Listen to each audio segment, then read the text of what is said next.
Okay, we'll give the folks who are signing in just a moment, then we'll open the meeting.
Okay.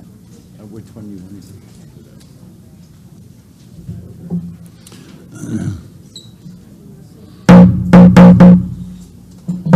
Okay, the meeting, please come to order. If you would all rise for the Pledge of Allegiance to the flag. And we're pledging this flag over here.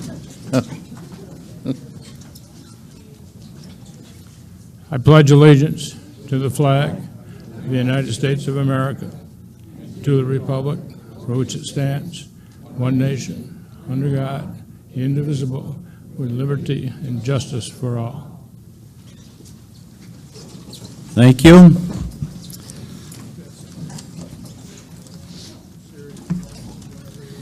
Yes, just a couple of housekeeping items here. This is the deliberative meeting.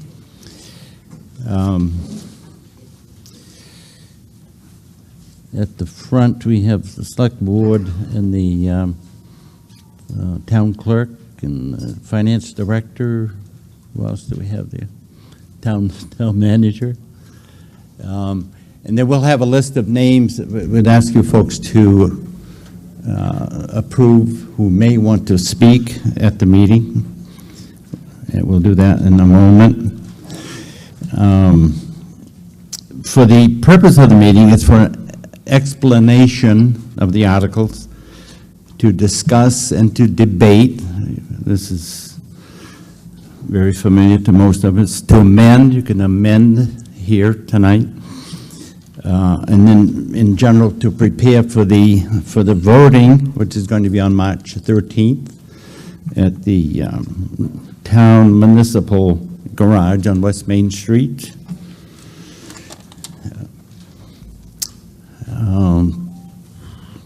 Those eligible to participate are the registered voters or the people who have been approved. We'll deal with that in a moment. Or others who come in and are approved by the voters. And this card, if you have a card, just hold it up so we know that you do have one. If you're voting, we're going to ask you to hold that up so that we know you've been approved or registered. Yes, good, thank you. When it comes time to speak, we ask you to rise to speak, and there's a microphone in the middle here. Rise, hold up your card, and address the moderator to get the opportunity to proceed. Prepare your comments in advance, if you can. And we ask that you impose self-limitations. We really don't want to have to stop you. And if you've spoken once on the subject, just kind of respect the other person before you ask to speak the second time. So the goal of the meeting is to achieve what is best for the community, for the common good of all the citizens of the community. And we ask you to stay focused on the issues, keep the personalities aside before you do that. And then here, housekeeping, exit sign to my right and to the left if we need them. There are just a few housekeeping items having to do with the warrant that we would like to just kind of address now. There are not many of them, but a few.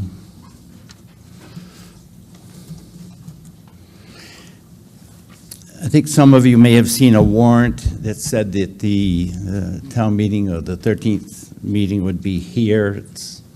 That was kind of a misprint. We're calling it a misprint. The meeting is going to be at the town garage. So any reference to the town meeting on the 13th will be for down there.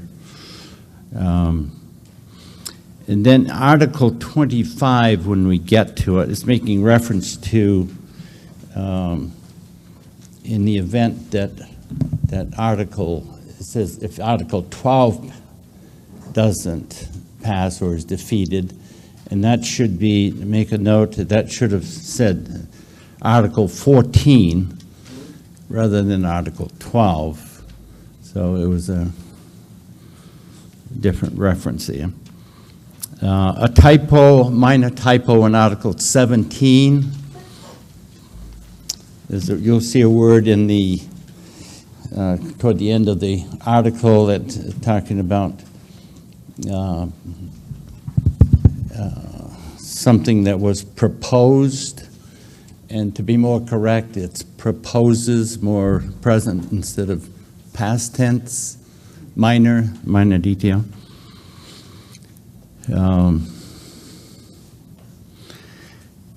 We're calling these housekeeping items, and it's better to deal with them now, and I would entertain a motion to handle them as housekeeping items, if I could hear a motion. So moved. Second? Those, any discussion about that? Those in favor say aye. Aye. Opposed, no? Okay, those will be taken care of.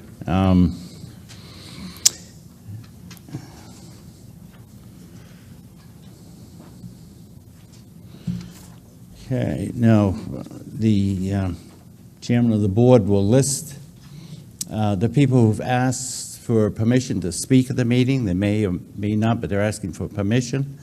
And we will ask you to approve or not approve as you hear the names. So we'll ask Guy to do that now. I would move that the following people be allowed to address this meeting. Jay Whitelaw, who is an attorney for the town. Seal Stebbings, who's our executive secretary. Andrew Dorset, who is our town manager. Karen Noyes, who is our finance director. Chad Miller, who is the fire captain. Rob, can't read it, Boulware, who is light and equipment. William Sargent, highway foreman. Brian Patino is our transfer station manager. Kathy Conway from NCIC and Mike Welch from NCIC. They are grants coordinators. Andrea Day from the defense group, who worked on our sewer project, which is one of our warrants. Michael Counter, who was with NCHH and hospice. Sarah Chauvelin, I might have pronounced that incorrectly, Boys and Girls Club. Nicole Slattery, Birchhouse. Victoria Miles, I think, and Jocelyn Presby with Pathways. And Megan Carf is our library director. Did I miss anyone? If not, I would move they be allowed to speak. Is there a second? Okay, discussion. All those in favor say aye. Opposed, no. The ayes have it, so that is approved. Okay. I would also like to make a motion that we end this session at 10 p.m. At 10 p.m., if we are in the middle of an article, we finish it and do not take the next one and resume tomorrow evening. Is there a second? Okay, motion made and seconded. All those in favor say aye. Aye. Opposed, no. The ayes have it. And you have another one? One more. I would also like to move that once we finish with an article and move on to the next article, that we cannot go back and reconsider any previous articles. Is there a second? Okay, moved and seconded. All those in favor, say aye. Opposed, no? No, okay, one no. Okay. Now, the effect of that motion is that if you've dealt with a article and you're satisfied with it, then we move on and you say, well, let's go back to Article 6 or whatever it is. That's what this motion is about. It doesn't permit doing that. So you've approved the motion not to reconsider. But my objection to that is we've got several articles that depend on the discussion about the budget. I think it's Article 5, 6, and 7, which may require going back and discussing what's in the budget proposed in default. You hear what Ron's saying?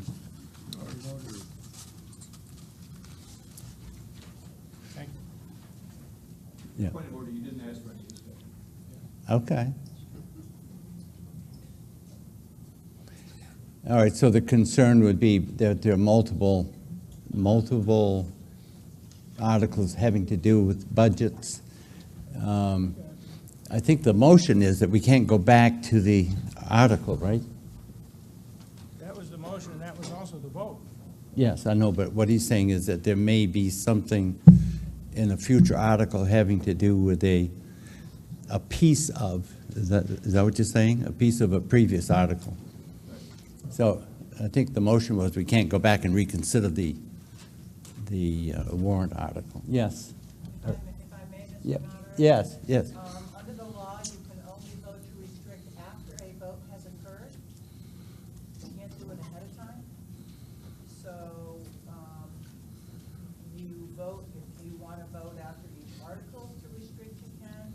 You can vote after 3, you can vote after 8, you can vote after whatever. But you can only vote to restrict reconsideration After the article, so.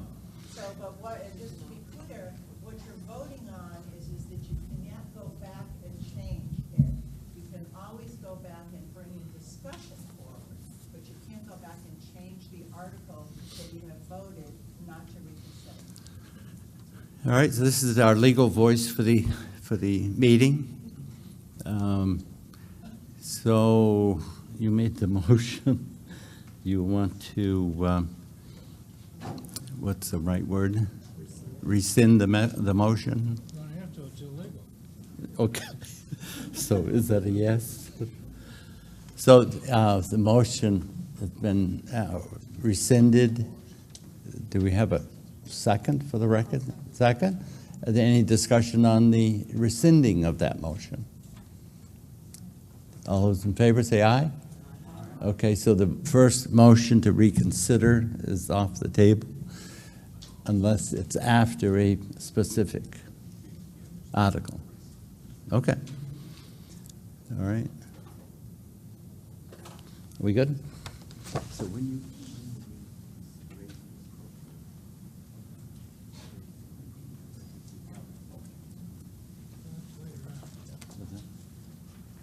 That's later on.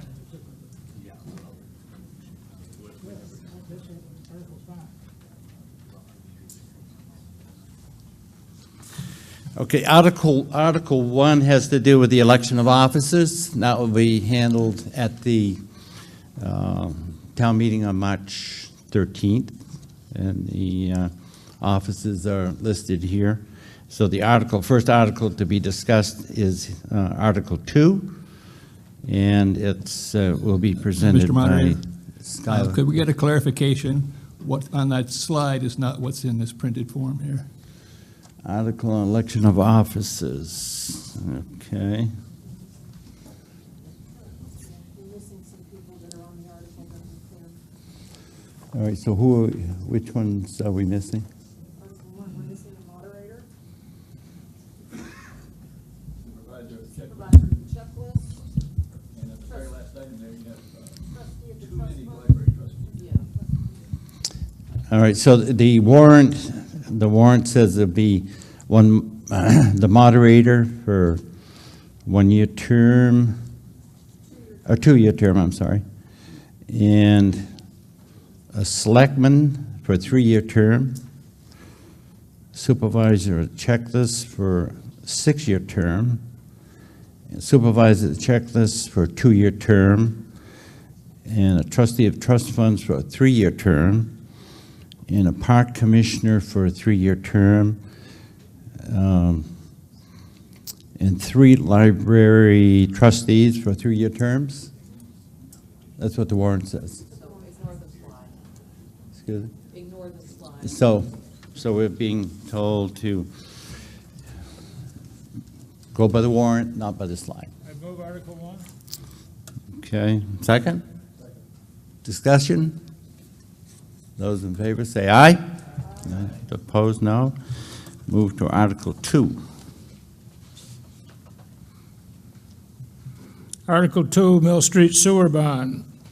To see if the town will vote to raise and appropriate the sum of $340,000 for the purpose of repair and replacement of sewer lines within the existing wastewater collection system and any other costs related thereto, and to authorize the issuance of not more than $340,000 of bonds or notes in accordance with the provisions of the Municipal Finance Act, RSA 33, and to authorize the selectmen to apply for, obtain, and accept federal, state, and other aid, if any, which may be available for said project, with the amount of such bonds or notes to be reduced by any grant funding received for the projects, and to further authorize the selectmen to take any other action or to pass any other vote relative thereto. 3/5 ballot vote required, non-lapsing until 2019, no tax impact in 2018, recommended by the selectmen, 3-0, recommended by the Budget Committee, 7-0. I'd move Article 2 be accepted. Have a second, moved and seconded. So you want to discuss it? Yep. Okay. Go ahead. Who's discussing? Yeah, I'd like to invite Andrea Day from. Okay, all right. If that's okay. All right. Andrea Day from Dufresne Group, our engineer on the project, is going to come up and speak about the project.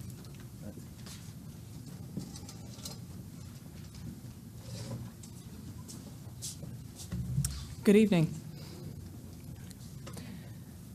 So the project area is Mill Street, which I'm sure you're all familiar with. It's highlighted there in the red.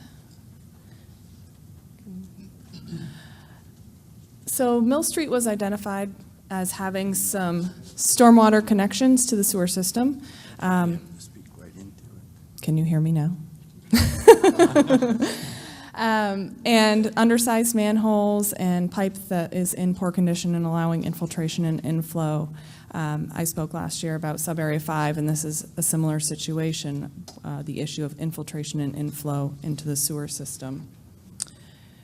Inflow is where you have a stormwater connection, like a catch basin, directly connected to the sewer system. Infiltration is if you're... I just need to test. Can everybody hear it? That's okay? All right. If your sewer main is in poor condition where it might be leaking around the joints or there might be cracks and you have groundwater, those cracks will allow that groundwater to enter your sewer system and ultimately end up at the wastewater treatment plant where it needs to be treated.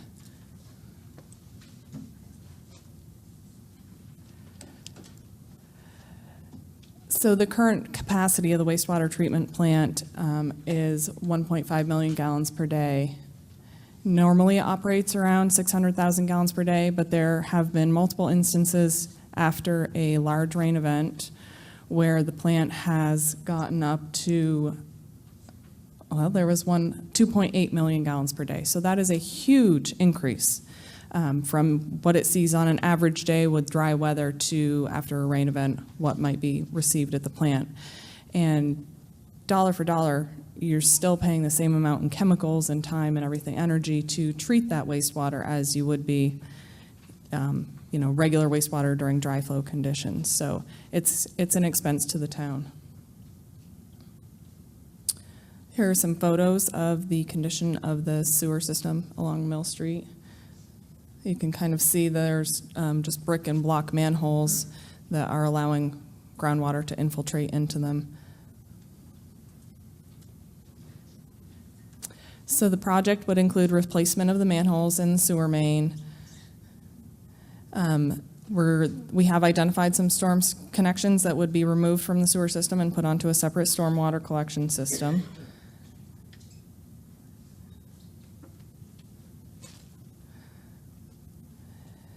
So this project is unique in that funding was already secured for Sub-Area 5 last year, but there was enough funding left over from the state that we could fit Mill Street into the existing funding. So this project is under design right now and just will be going to construction this coming summer if the bond vote is passed.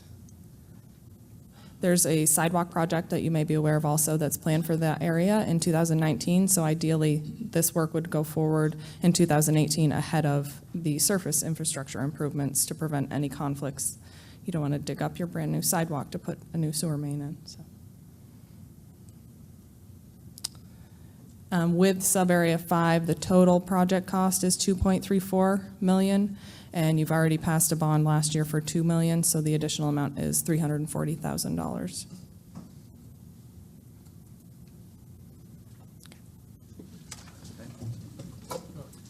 Yes, folks have questions, comments?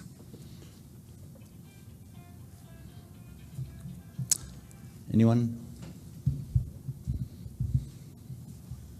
I just have a little nit to pick. There's a sentence in this warrant article that is in bold print. Was that intentional, and is that allowed?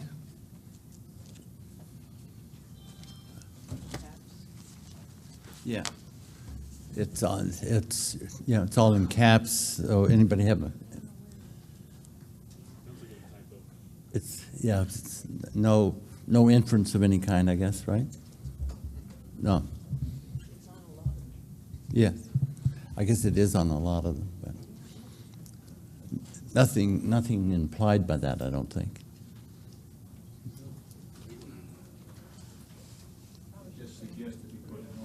Yeah. Okay, so, all right, thank you. Yes. Bruce Hadlock. I got a couple questions on it. Number one, on the basis of the actual bond itself out of the thing on it, this is a sewer project out of the thing on it. Is this going to have an impact? Can you hear Bruce?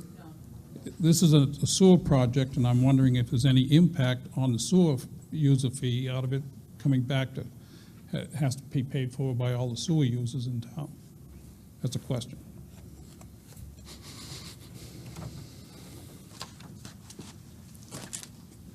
There will be some impact. This is a 20-year bond fixed at 2% interest with a 12.5% forgiveness.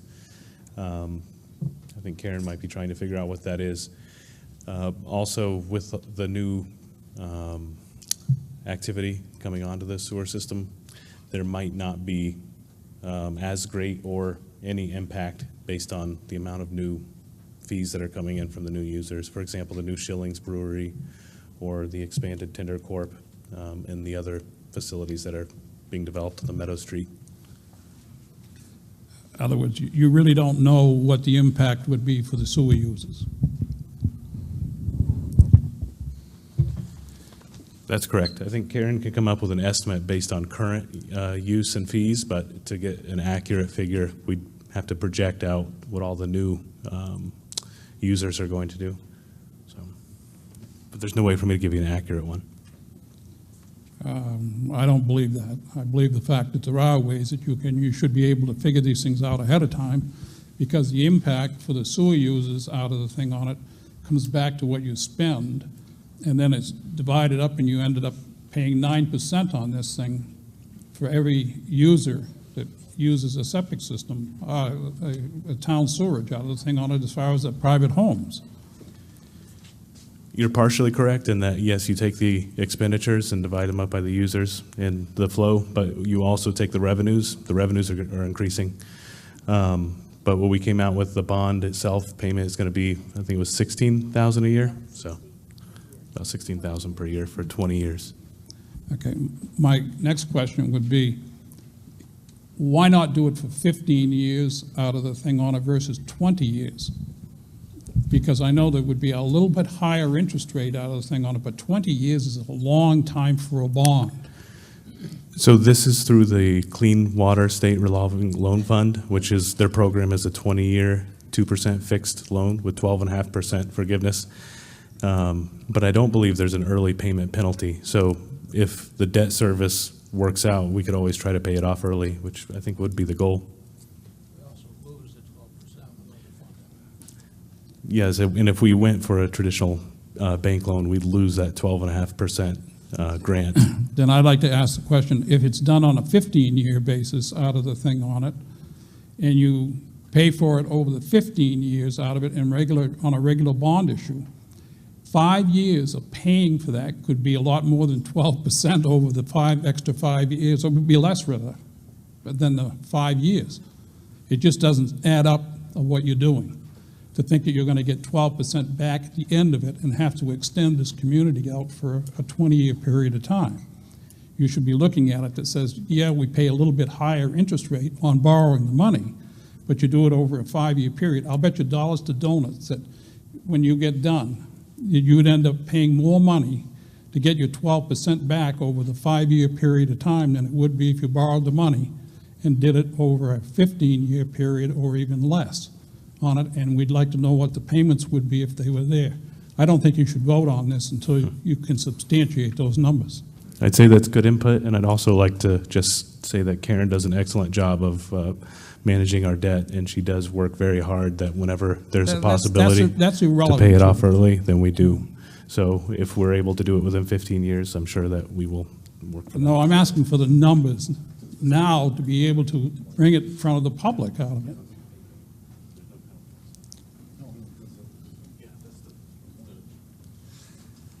Okay, Bruce, I think the comment was that Karen will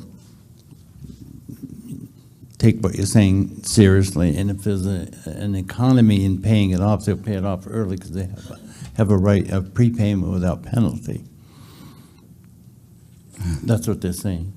Well, you're asking us to vote on it over a 20-year period on it and here on it, and that's what it would be voted for on the thing on it. Yes, you may be able to do it, but the idea of it is, why do it if we can substantiate that the cost would be less if you were to go to 15 years and not pay for it over a 15-year period of time on it versus a 20-year period? So the way the warrant article is written, it doesn't require us to do 20 years, so that's not really what we're discussing. The paperwork that we do with the Clean Water State Revolving Loan Fund does do 20. Karen said that she could calculate that out. We could make sure that people could get the information of what a 15-year would be to show the difference.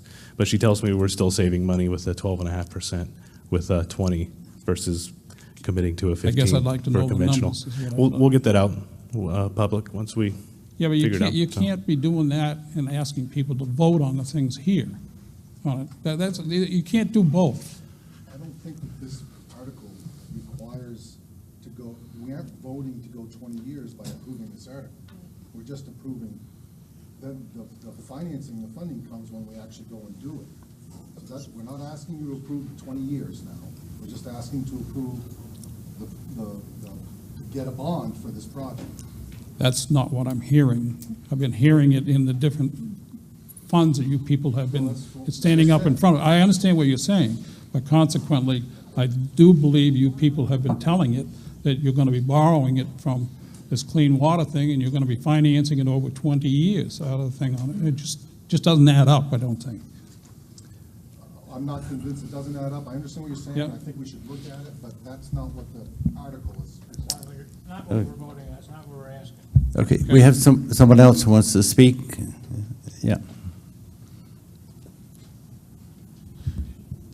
Mary Menzies, that was the point I was going to make. The thing that we're voting on says that we're going to borrow the money. It doesn't say from whom, it doesn't say for how long, and I think we should count on our paid professional town administrators to get us the best deal. Thank you.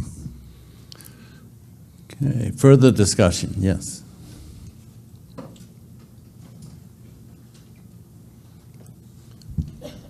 Hi, I'm Ralph Hodgman, just a taxpayer. I think it's important that the town people know everything that's happening with the bonds and loans. And at present, Littleton owes $8,291,543 in bonds and loans over the next 20 years.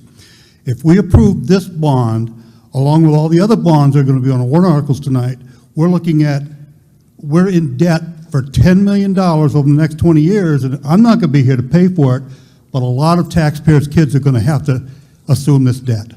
That's all I want to say. I think it's important that taxpayers really understand everything that's happening.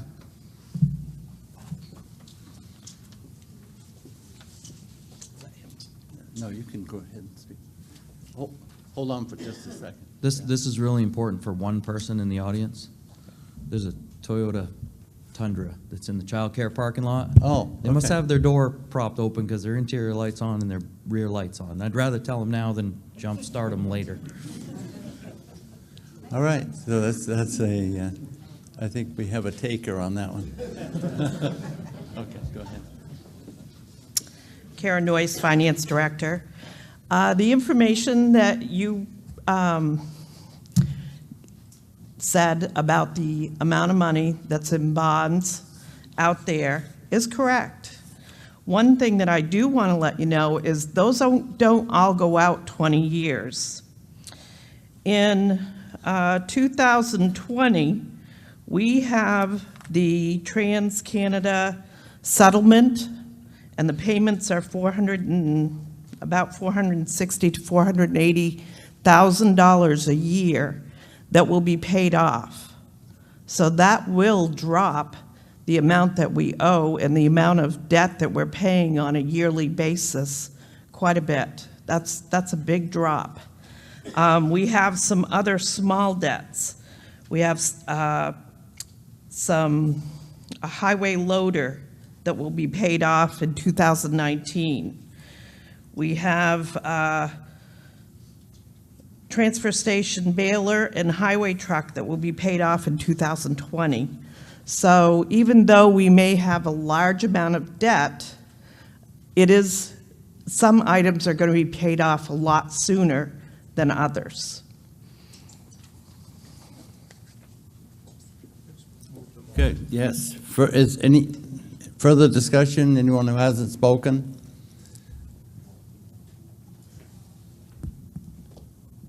Go ahead. Bruce Hadlock. Your bonds, in turn, reflect as to how your bond rating is and how much your borrowing power you can get as a town on it.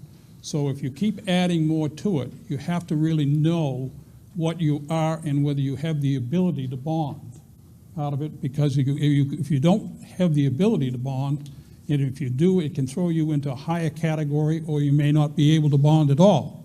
Now, this doesn't just take care of the town of Littleton, it takes care of the town and the school district as far as what you get on a combined basis.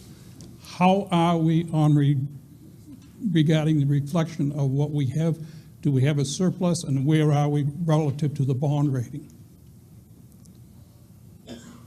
Move the motion.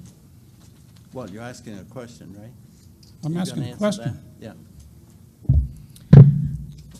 As far as how much debt that the town is allowed to have, between the town and the school, we're actually allowed to have $66 million in debt. The town is 12% of that $66 million. Not sure exactly how much is owed out there for the school or not. And as far as our rating goes, that can change on a yearly basis with the auditors. We have never had a problem getting loans. I can't exactly say what the rating is. According to the auditors, they have no findings, so I would say that our rating is pretty good. Thank you. Ready for the question?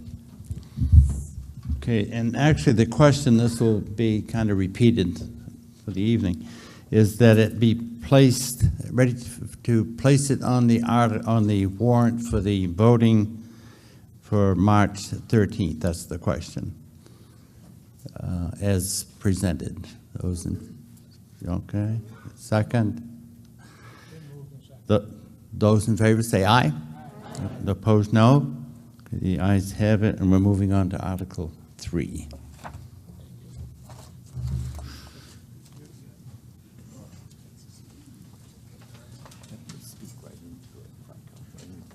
I know, I've got a pretty quiet voice.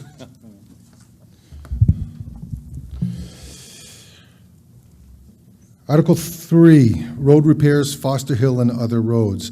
To see if the town will vote to raise and appropriate the sum of $500,000 for the purpose of repair, replacement of paving on Foster Hill Road and any other roads and any other costs related thereto, to bring the roads up to town standards, and to authorize the issuance of not more than $500,000 of bonds or notes in accordance with the provisions of the Municipal Finance Act, RSA 33, and to authorize the selectmen to apply for, obtain, and accept federal, state, or other aid, if any, which may be available for said project, with the amount of such bonds or notes to be reduced by any grant funding received for the project, and to further authorize the selectmen to take any other action or to pass any other vote relative thereto. 3/5 ballot vote required, non-lapsing until December 31st, 2019. No tax impact in 2018. It's recommended by the selectmen, 2 in favor, 0 against, 1 abstention. Not recommended by the Budget Committee, 2 in favor, 5 opposed. I make a motion to accept Article 3. Okay, moved and seconded. Do you guys want to make an explanation?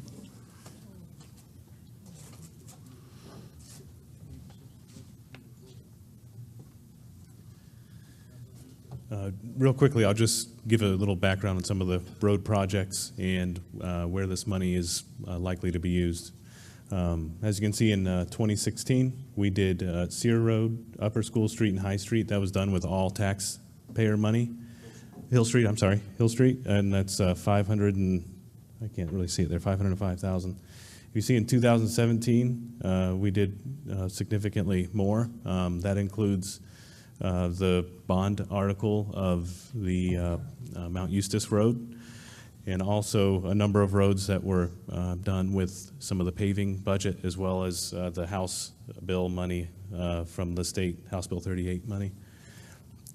Let's see, if you look at what we have planned for 2018, we have about $5.1 million worth of road projects, some of which are included in the bond question that was just proposed for Mill Street, as well as the Sub 5 area and the River District project, which is Amanusick and Saranac Street, and really minimal in comparison of tax dollars that will be funding these projects.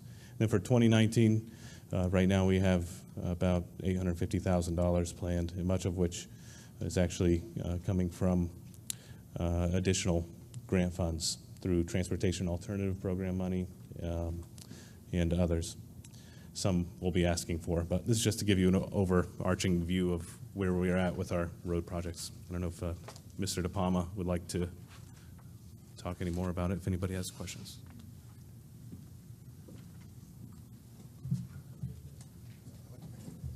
Okay.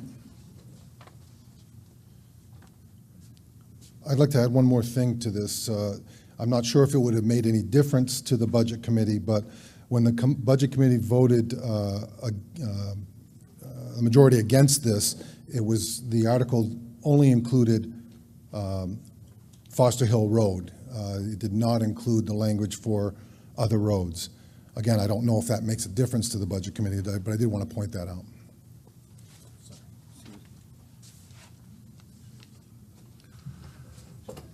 Further discussion? Bruce? Bruce Hadlock. The state of New Hampshire, in turn, ends up applying and giving grants to the state, to every town in the state of New Hampshire on it. And we got $107,000 in grant money from the state of New Hampshire on it for repairing of roads out of it. You can use it for construction, you can use it for repairs, and you can also buy equipment with it. They also got an additional check for the sum of $151,304.77. So when you add those two together, you get almost $270,000, plus, from what I understand, is what's called a Hassan bill that's coming in, and you're gonna get another $21,000 too, which means almost $300,000 of money that come to the town out of the thing as far as funds are concerned. And this money, in turn, is what you do for what's called Class 5 highways pertaining to it. Our Class 5 highways are all your roads in town. These figures that come in are based on how much you have for tolls, how much you have for registrations, as far as that goes. And every town is different, and it's based on how many actual roads we have. And I think we have something like 67 or 64 miles of roads and highways in here. And it's a scale pertaining to it. And every town gets it. The last one that I spoke about, the state of New Hampshire ended up giving $30 million out to 246 towns on it as far as funds were concerned. I don't think that this is not applying what we get in monies for operations out of it should be taken into consideration before you get to a meeting and asking for money like this. And I think that we need to have an explanation, and it should be laid out ahead of time. If you're getting $300,000 of money, now, that doesn't mean you're going to get it every year on $151,000, but this came, it was committed in July, and I think they got the $151,000 extra that they received in August or something of that nature on it. And this is not what you should be doing. You should be, in turn, taking that money and allocating it and figuring it out ahead of time when you're doing your financing of your roads. You don't just open something up on a carte blanche basis and go in and borrow additional funds out of the thing on it and then doing it. The other one, I heard a rumor, I guess it's a rumor, the fact that if they were to build that road up on Foster Hill, that they were not going to pave it. Is there anybody that can tell me that? Are they going to, be no paving, it was going to be just put on with whatever you use, the materials?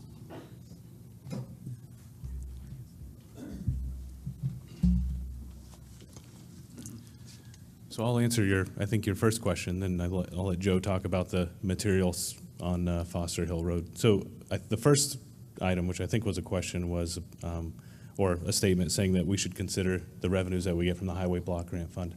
So we do that, and if you look in your budget packet on the page that says revenues, I believe it's page 2, it does take into account the Highway Block Grant monies. Those come in every year, and it's used to offset taxes. We use the funds to offset the maintenance costs to our class 5 roads, of which we have 130 lane miles. So No, you don't. yeah. You only got a 64, Oh, 67 right. miles. So you divide so I was quoting lane miles, which is the lane itself. So if you divide it by 2, that's the just linear foot mile per road. Joe can speak to the road material selection and plan for Foster Hill Road.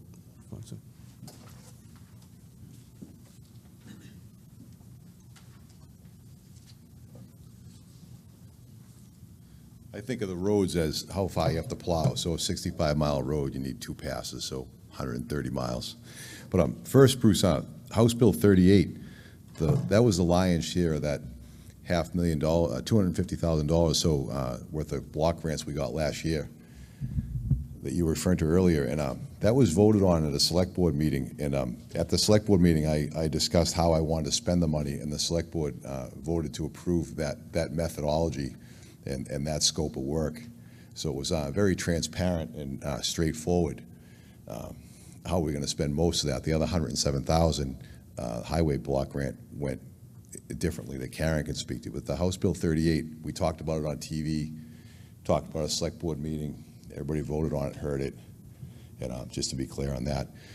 Foster Hill Road, we're looking to reclaim that road and grind it down, and then, well, before we do that, we do some drainage, leave it paved as long as we could, fix the drainage where it has to be fixed. There's probably 30 culverts on that road. Not all of them have to be changed, but there's a considerable amount. We're also looking to add some under drain. I don't have the house address, but it's somewhere near your house, Ron's. Yeah, there's about 500 or 600 feet right there. I have it written down in another pile of papers, but about 500 feet of under drain needs to be installed there. A little bit of guardrail down closer to the substation end. And then, like I said, we're gonna reclaim it, grind it down, pull some of the rocks out of it, and then add 6 inches of ledge pack and fine grade that. The big picture for me, the end game for me, is I'd like to see that road paved and not ledge packed forever.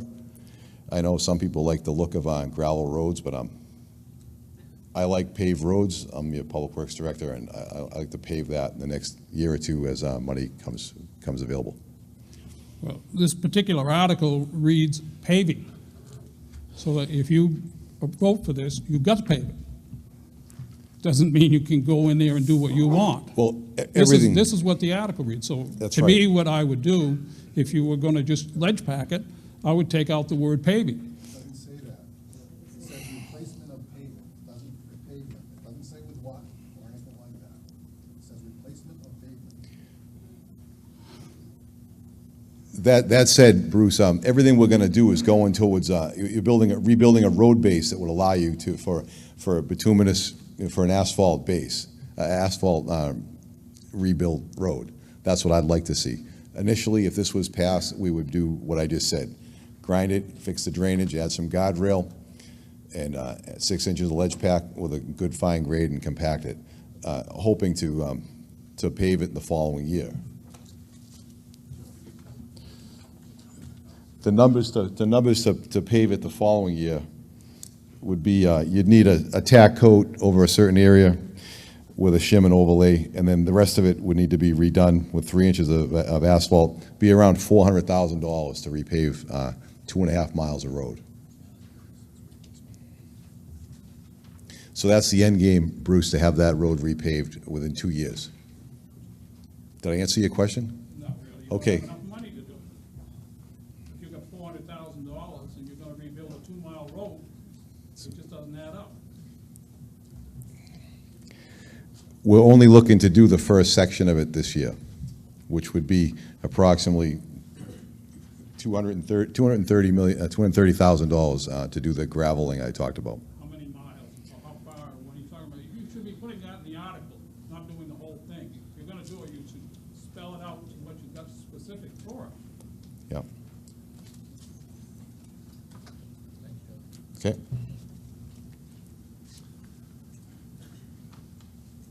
Hi, Laura Kelly, I live on Foster Hill Road. So my question would be, if you guys I guess I have a couple questions. I don't understand, if it doesn't get passed, what happens to my road? My road is horrible. I ride a motorcycle on it, it's horrible. If you do the first section of it and then the second section doesn't get approved, I get stuck with a dirt road that I pay taxes to a paved road. I don't understand. I'm new to this stuff and I don't understand it. Right. So I'm a little overwhelmed and confused with the process if it totally got shot down. We'll see if we can get an answer for you.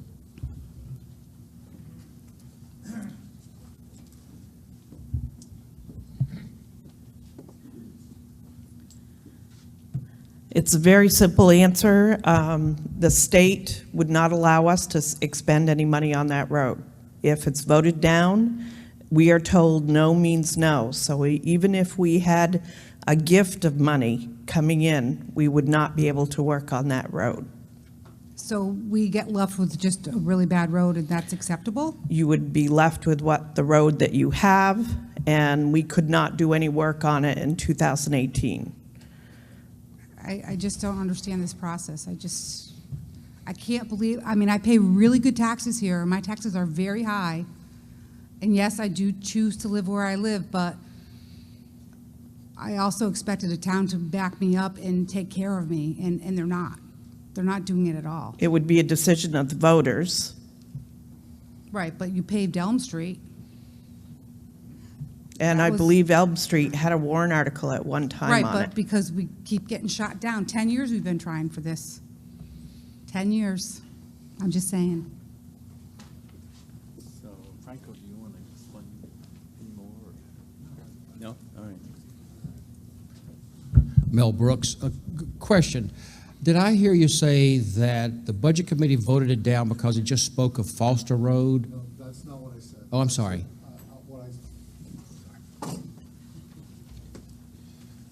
I said at the time that this article was in front of the Budget Committee, it was just for Foster Hill Road. I'm not saying that's why they voted it down. I'm simply I saying understand. that it's changed now, and that may have had may or may not impact the Budget Committee. So there are other roads besides Foster Hill Road that are part of this article? Potentially, yes. Then Yeah. I think it's only proper that we say what roads are included in this, so people don't think it's just for Foster Hill roads. We have to maintain our roads. 10 years ago, there was $1 million budget, and it provided an improvement in roads in 11 of our neighborhoods. We have to maintain our roads, but I don't think this gives enough information. This is misleading. So is it proper to address those roads and have it put into this article?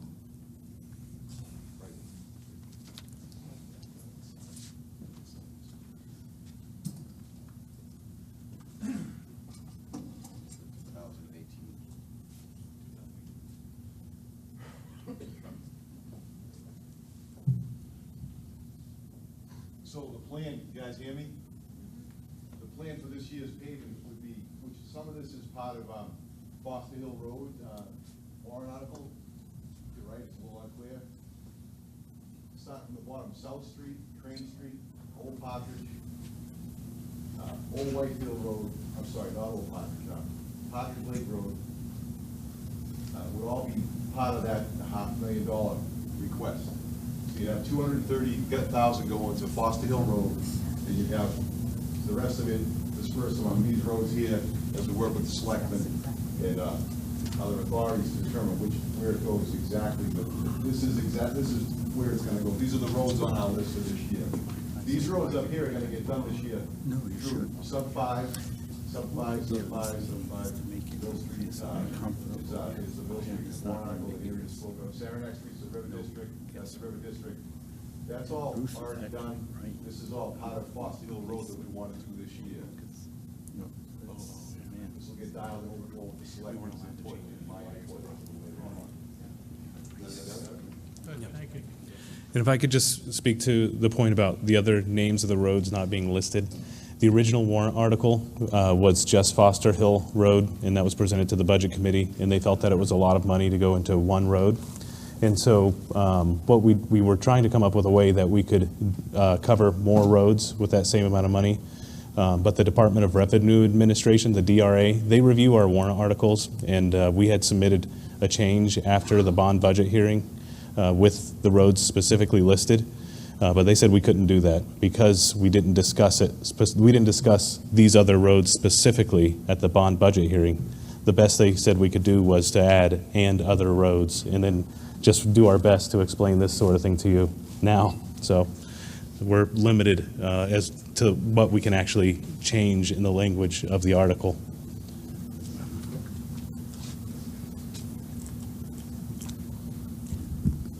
Mary Menzies, probably stupid question, but I thought that that's what we do tonight, is we can amend the wording of things. Is that correct? You're correct. So if we want to make that more specific, we can put the names of those other roads in tonight, and that the state won't have a problem with that because this is the public hearing. Is that correct? Yes. Yes. Thank you.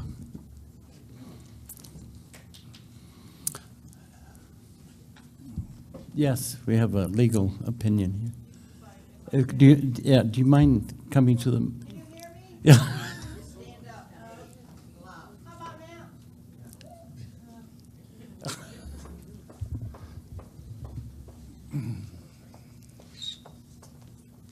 You can amend to add the names of the roads that were listed on there specifically. I do recommend that if you do that, you keep also the words "and any other roads," because if you don't have those words, you can only spend the money on those roads, and if you have $10 left over, you can't use it on another road for anything.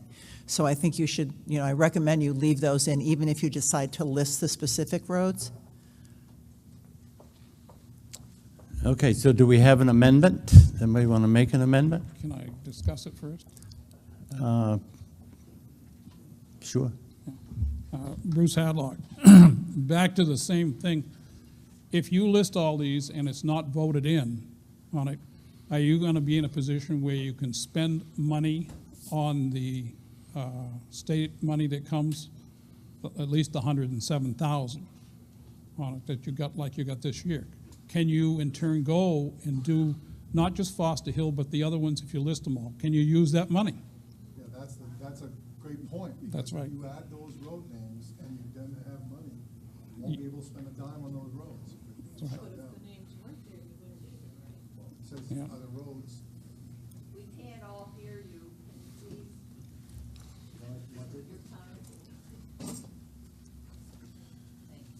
I think you make a good point, Bruce, is that for the same reason that we couldn't spend a dime on Foster Hill if this warrant article isn't passed, any roads that are added to the list would fall, I'm not an attorney, but I assume would fall under the same circumstances. And so if we did have money to spend on roads, as you said, we wouldn't be able to spend a dime of that on any of the roads that are listed in the article if we add those. I think you're right on that. Anytime you specifically add for a particular amount of money, particular to a road, and you get this money from the state of New Hampshire, you can't use that money, I don't believe, on it. It's pretty regulated as to what it can do in one sense of the word. So, It can only be used for normal winter-type maintenance. right, not for the rest of it. Thank you. Yes. You'll have to come up here, Joe.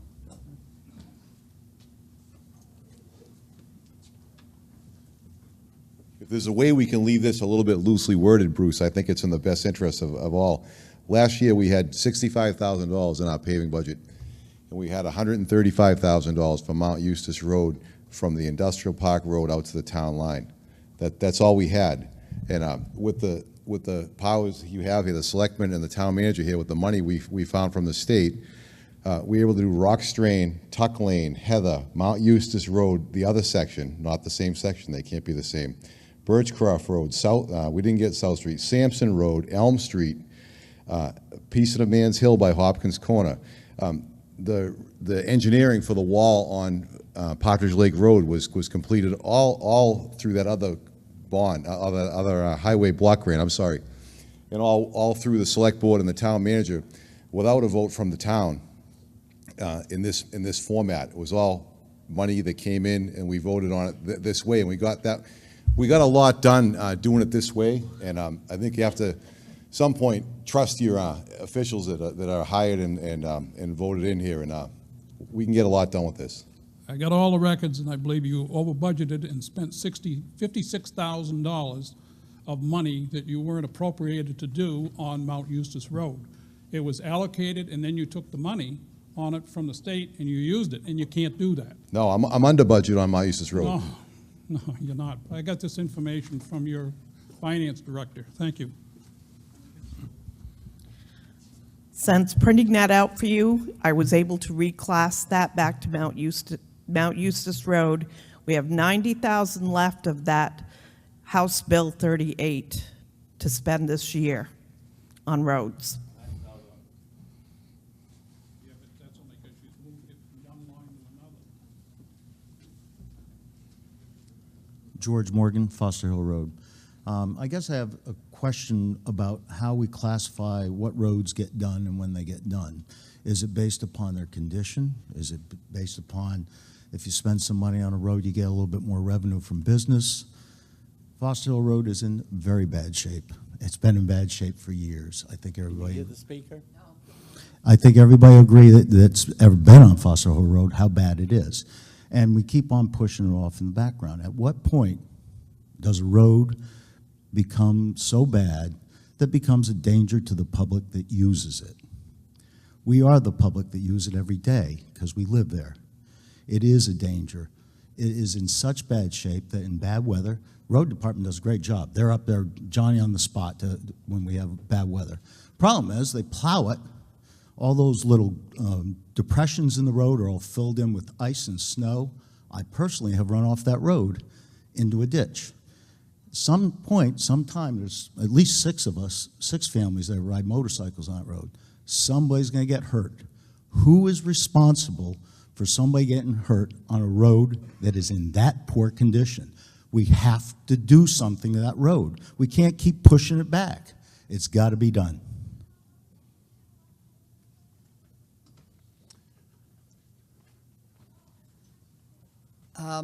Sounds to me like Foster Hill, Mary Edict. The Foster Hill Road is the one that really needs doing. Can you hear the speaker? Yeah, okay. But it's the only one named in here. And from what I've heard, if it's named and it gets voted down, nothing can be done to that road for the year. So would it not be wise to take Foster Hill Road out of that article, but have the selectmen say, take an oath maybe tonight, that that road will be the first one done this coming year with whatever monies there are if this gets voted down? Just a question. You want to make an amendment or a comment? Yeah. To me, I understand what you're saying, and I appreciate the intent of it, but to me, there's a fundamental problem with that, and that is that if everyone expects us to say, okay, Foster Hill Road is the first road that's going to get done if we have money, what if the money we have isn't enough to do anything valuable to Foster Hill Road? Are we then going to say we aren't going to do anything else because we said we were going to spend money on Foster Hill Road first? I think the people just need to support the article so that we can get this project done and get Foster Hill Road done, and hopefully long-term further improvement to it. But let's just get this article passed so we can get Foster Hill Road done and meet the initial needs of that road. Well, let's inquire from our attorney. Does the wording permit the accomplishment of what is being said needs to be done? I don't understand the question. So does the article, if it goes through all the way to March 13th and it gets passed, will the select board be able to authorize having the work done that's intended to get done? Yes. Can I ask a different question? Yeah. Can we even remove Foster Road? Doesn't that change the intent of the article, and isn't that a problem? If there was a motion to do that, I'm saying. You can change the intent, you cannot change the subject.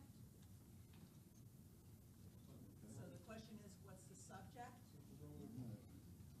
don't know, I'm just thinking from my high school English, Foster Hill Road seems to be part of the subject.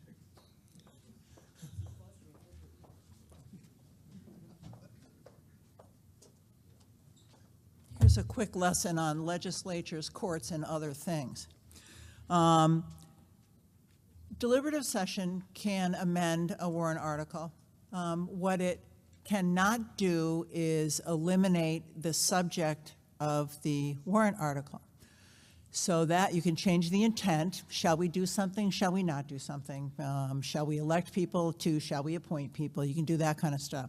The question is, of course, the devil's always in the details. So what's the subject matter of this article? I started looking at it when you started talking about amending it. Is this subject matter doing some work on town roads? Or is this subject matter doing some work on Foster Hill Road and some other roads too. I think it's a question. I do think that it's pretty clear, though, that the notice, because another thing that you have to think about is what was noticed to the public about a warrant article when it's posted, because the purpose of posting the warrant is so that everybody can look and see what's going to be talked about here today and what might happen here today. I call it I read that, do I know whether I care to bother to go or not? Obviously, people were informed that Foster Hill Road was going to be discussed. It doesn't mean that it necessarily is the subject, but I think, and it's a judgment call, I have to say, I can't tell you I'm right, but I do think that Foster Hill Road is part of the subject matter of this one because it plays such a central role to the article. So I would advise against taking it out, but I'm not 100% on that because it's a tough question. Could you wait just for a second? And I just want you to verify this. So Article 29 is a petitioned warrant article about Foster Hill repair. And the question, I believe, was, if the article we're looking at right now passes, does it enable us to do what we need to do? I believe that if Article 29, which is a petitioned warrant article, is voted down, then it would negate our ability to do what's in the Article 3 for Foster Hill Road, because no means no. Is that correct? Let's disagree. Okay. This petitioned warrant article 29 is advisory only because it's not an appropriation, and really all it says is we request the selectmen to keep it on. There are, I think it's advisory only.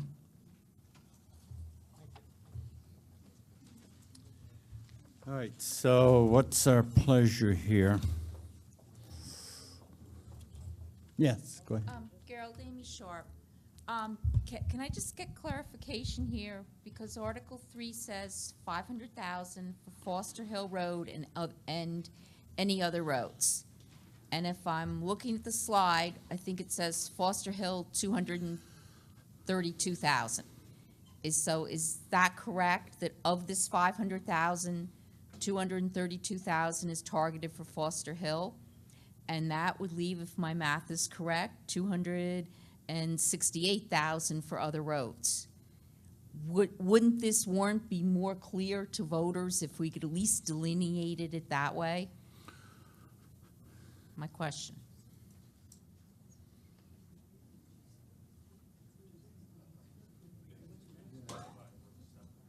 Yeah, I think the same issue. If we specify the dollar amount and Foster Hill Road costs, $30 more, we can't spend that $30 because we're saying 232 is being spent on that. These are estimates. So it'd be tough to have a specific dollar on a specific road in the warrant article.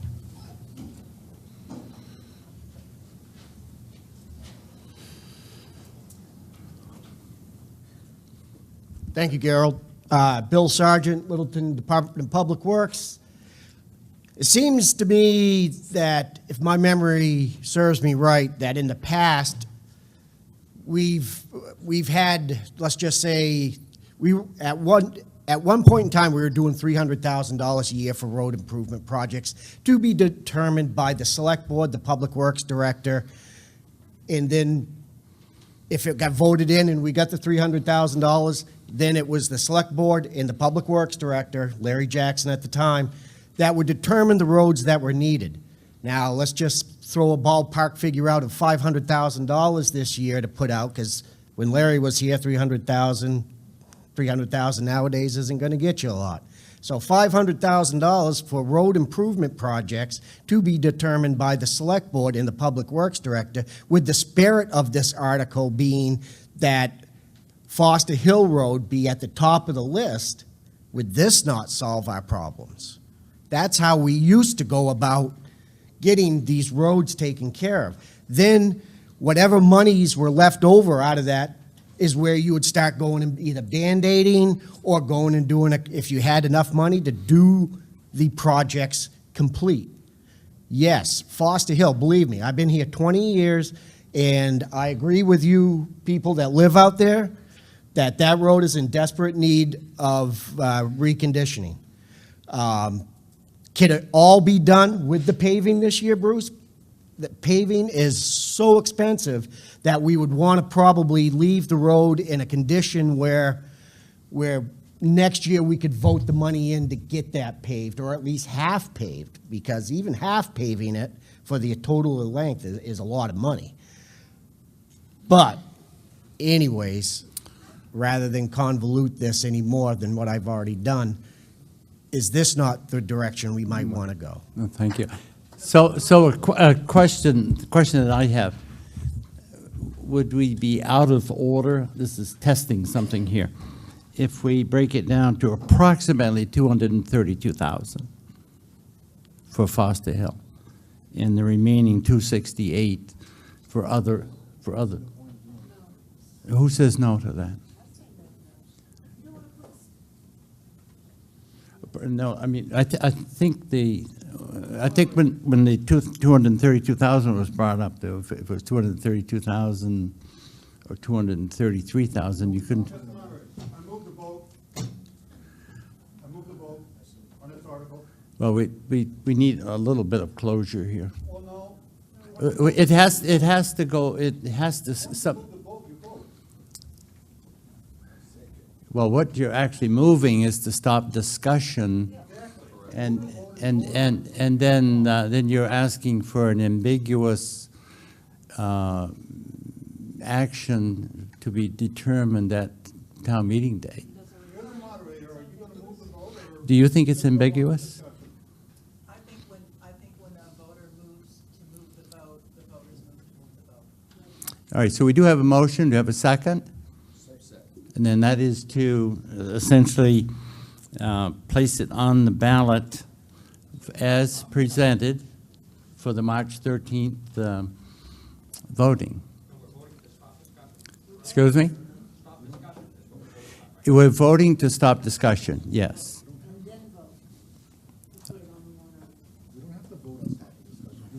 No, but that's what that means, though. That's what that means. Right. Yeah, it means that discussion stops if you say aye and mean it, then we move on, and it goes on the article just as you see it. I mean, on the warrant, right? So you heard the motion to basically stop discussion, and we have a second. All those in favor say aye. Aye. Opposed, no. So the ayes have it by voice vote, minor voice vote. So no, you don't do any more. Well, the voting is going to take place March 13th. So what you chose, just so you know, what you chose to do was to leave a unclear outcome to be determined at March 13th election. Well, as far as this meeting goes. All right, moving on to Article 4.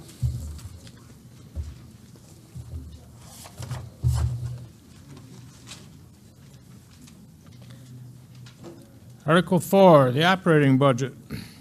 Shall the town raise and appropriate as an operating budget, not including appropriations by special warrant articles and other appropriations voted separately, the amount set forth on the budget posted with the warrant or as amended by vote of the first session, for the purposes set forth herein, totaling $8,503,232.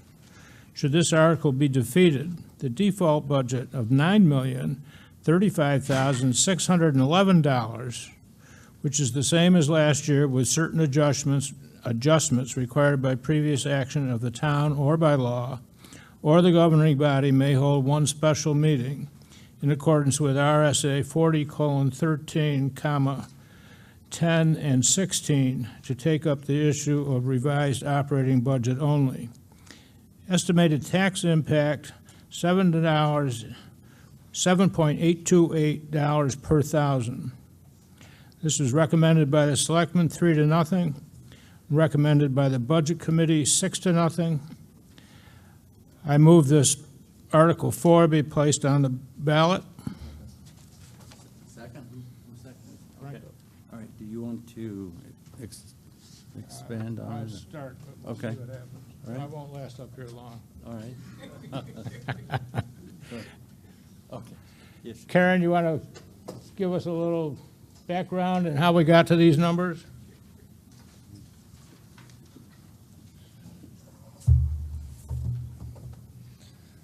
For those of you that have the budget packet, in the very back of the budget packet, there's a couple of pages that summarize some of the things within the budget.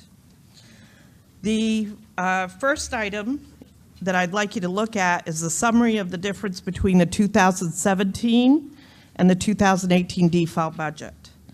You'll see a little section where a few of the warrant articles from last year affected 2017 approved budget, such as the collective bargaining units, the full-time highway department employee, the part-time highway department employee, the lease and loans on the vehicles that were purchased in 2017.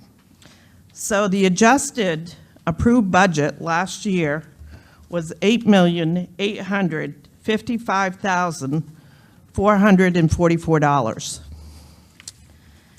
Then you have a summary under that that talks about the major adjustments in the 2018 default budget and how that was developed. We have an ambulance contract that's double what we had budgeted in our budget. We have ASFME adjustments from the contract that was voted in last year. We have SEA adjustments. We have the full-time highway department employee, loans and lease payments, oversight of the Opera House, because the town took over operating the Opera House last year. We have some debt and service loan payments that are paid off, some health insurance changes, and the employee share. In that alone, we saved $61,000. We have some New Hampshire retirement system rate changes, various contracts and leases and agreements that had to be changed.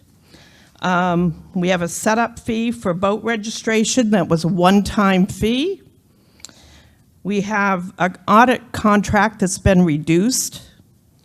We have a betterment assessment that was a one-time payment of $53,500 that was taken out of the budget. We have some semi-annual GASB 45 services that I had done in 2017. It only needs to be done every other year, so that's taken out of the 2018 budget. A decrease in the unemployment expenses. What we removed was the seal coating from the police department parking lot. That isn't done every year.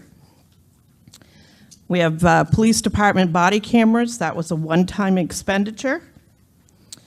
We added a full-time firefighter in the default budget.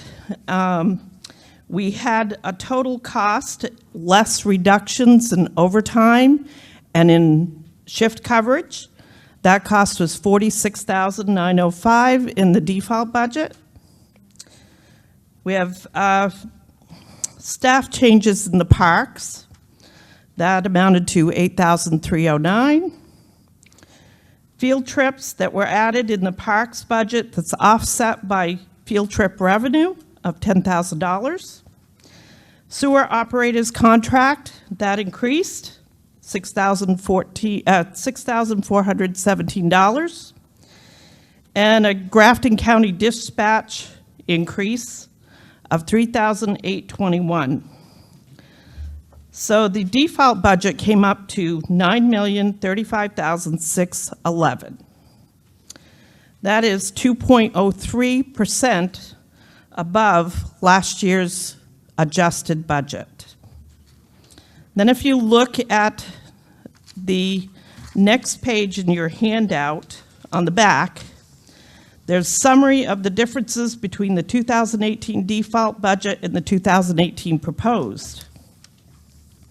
And there's a list of them. They actually amounted to $135,207. And in the process of doing the budget, after we had budget meetings and we had the warrant to go to DRA, which is Department of Revenue Administration, they had come back, and I have black and white information if anyone wants it, that we had to separate out our special revenue fund accounts. So if you look at your warrant articles, you'll see there's additional warrant articles for 3 special revenue fund accounts. So the amount that you're approving in the proposed budget is the items I'm able to include in the proposed budget, which are your fire department, police department, and your administration offices. I'm able to include only the expenditure share that's town, comes from town taxes for the parks and revenues. I do not have to include the full amount for the Parks and Revenue Department. I do not have to include the special detail because that is covered by its revenues coming in. That's a revenue neutral budget. So we had to change some of the ways that we were doing the budget. And we sent this information to Jamie Dow, DRA, to have approved. I went back and forth with her, and she told me that the AG's office is having all of the special revenue funds, the budgets, broken out now.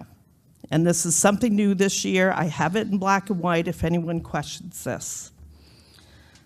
So your proposed budget is considerably less than the default budget, and that's because some of the funds are broke out. And each fund is separated out if they're a special revenue. If you look at warrant article 5, 6, and 7, you'll see that. Now I'm going to give you a little bit more detail if I can still take some time.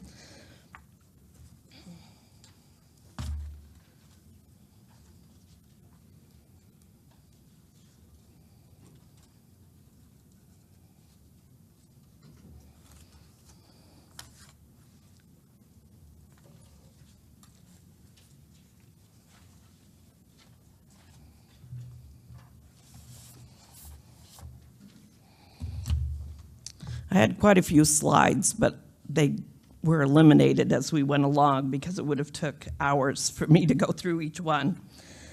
I kind of spelled out what happened. New Hampshire Department of Revenue, DRA, proofs and reviews all our warrant articles, budgets, and either requires us or advises us on changes we must make to the warrant articles. We must make warrant articles, or what ones, we have to look at each one that might be disallowed, because if they're disallowed, we won't be able to spend money. At times, the ones that are disallowed are not known until after town meeting vote, and we try to catch them before that happens. Upon review of the warrant articles and correspondence back and forth with DRA, the single warrant article that I used to do for a proposed budget had to be split due to a ruling from the Attorney General's office this past year. This affected many SB2 towns, not just Littleton. DRA required the town to split out the budgets for the Special Revenue Fund, Transfer Station, Opera House, and parking meters. And DRA allowed us to keep the special revenue part of the budgets for those departments in the default budget, which is in Article 4, as they were part of that budget from 2017. This requirement is all part of the statutes for special revenue funds. The DRA gave us a specific way to write the warrant article. We could not even add the comments about the default budget in these warrant articles. Additionally, the DRA recommended the revolving funds, such as Parks and Recreation budget, special detail budget, only include the amount that's coming from taxes.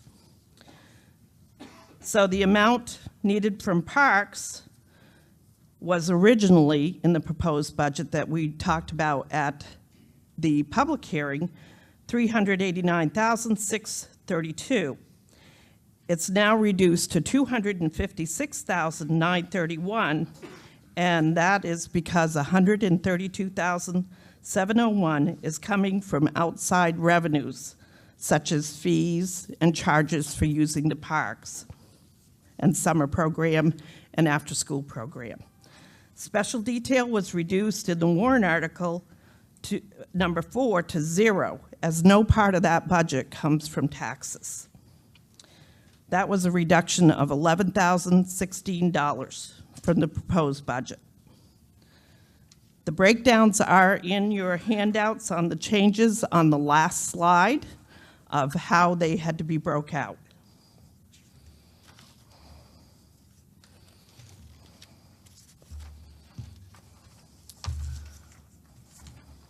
Now, if you'd like, I could start working through the proposed budget, or you can look at your handouts and ask questions if you'd like.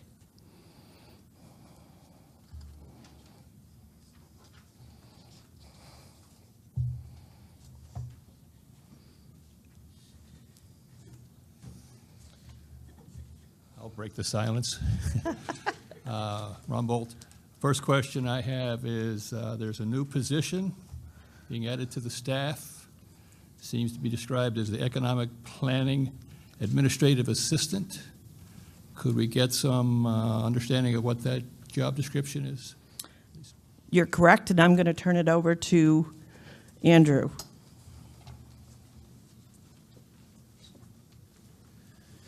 So Karen put the name in, but really what it be is like an executive assistant to help, thank you, to help with the high level of activity that we have at the town office.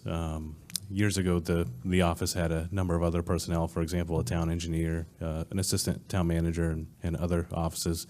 And it seems like the workload in the town is growing rapidly, and I think it's because the economy is doing well. There's a lot of activity with creation of new interest in everything from arts to development. So really just be to help keep the office running smoothly. Truth be known, I asked for it to help Andrew. Okay, so this is basically the assistant town manager? No. What No. is the title, what is the job description? The job description is to take some of the load of the lower level stuff that Andrew does away from him so that he can concentrate on the higher level. Does that answer it? Well, that's a little vague, but okay. Well, it is vague, and it can't be precise, but Andrew runs around doing jobs that are well below his title or salary range. And if somebody can do some of those, then that gives him more time to do the higher level stuff. Okay, understand. This is a comment, sort of a question. Is it normal practice to add staff in the budget? It seems to me in the past when we wanted to add staff, it's normally happened through a warrant article to see if the town will approve a position of so-and-so, a new firefighter, a new truck driver, whatever it might be. This is a procedure I'm not crazy about. I haven't been around long enough to answer the question to tell you if it's normal procedure or not. I don't know.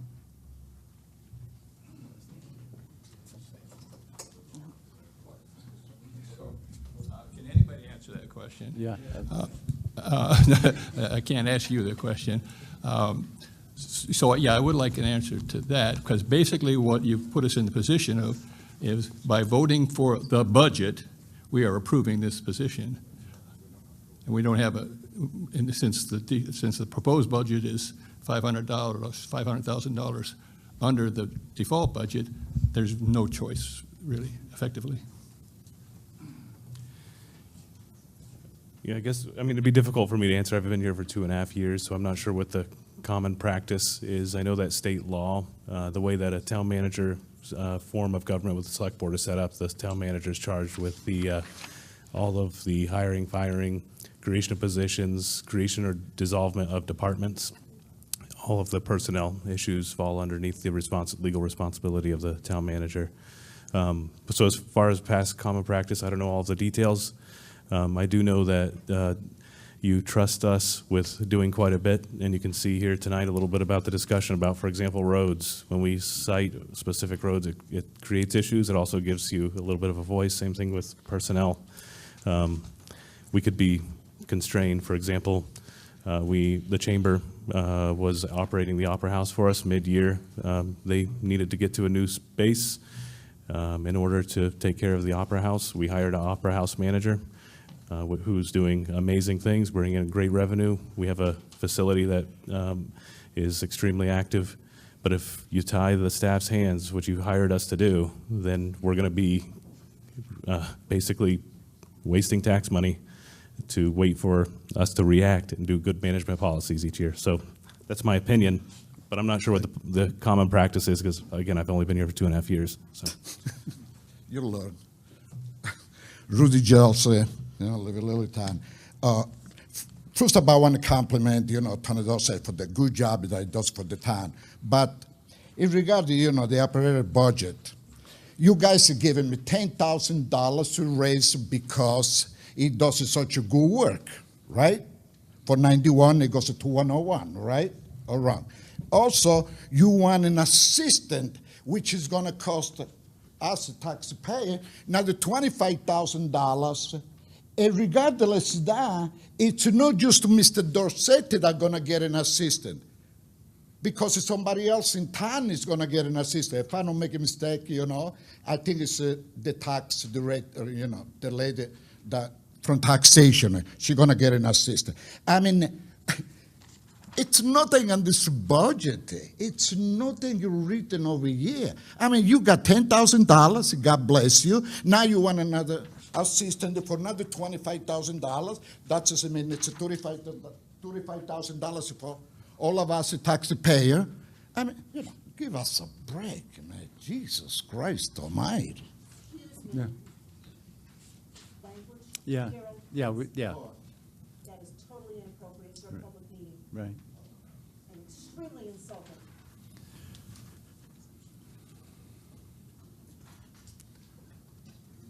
I have a comment. Well, I mean, on the language, it's certainly not appropriate to. So, good point. Yes. Bruce Hadlock, I'm a little bit like Mr. Bolt out of it. You've added a fireman, and you never asked us. And again, the fireman is going to work on a Sunday, and you can't drive the fire truck without 2 people. So it just doesn't add up that you're making a decision, whether you people are making a decision to do this, without consulting the people in the audience out of the thing on it, or the taxpayers out of it. In the past, you've always in turn put it on a warrant item to add additional employees to it, as far as that goes. That's how it's always been handled in the past out of it. That's number one. The next one I got is a question. What about the parks? I see you're adding it in and it's in your budget. I think I went through this with you before, and I anticipated that because of what has occurred through the town manager's form of government, that it's costing us another $25,000 or $30,000 a year based on the school. Are you, in turn, when hiring this person through the Parks Department, is he going to be doing the plowing? Pardon me? Comments? Okay. Okay. Andrew's there. Do you want me to go first? Yeah, go ahead, if you want. As far as a new employee, The town manager and selectmen have a right to add new employees without going through a warrant article. I've been here since 2002.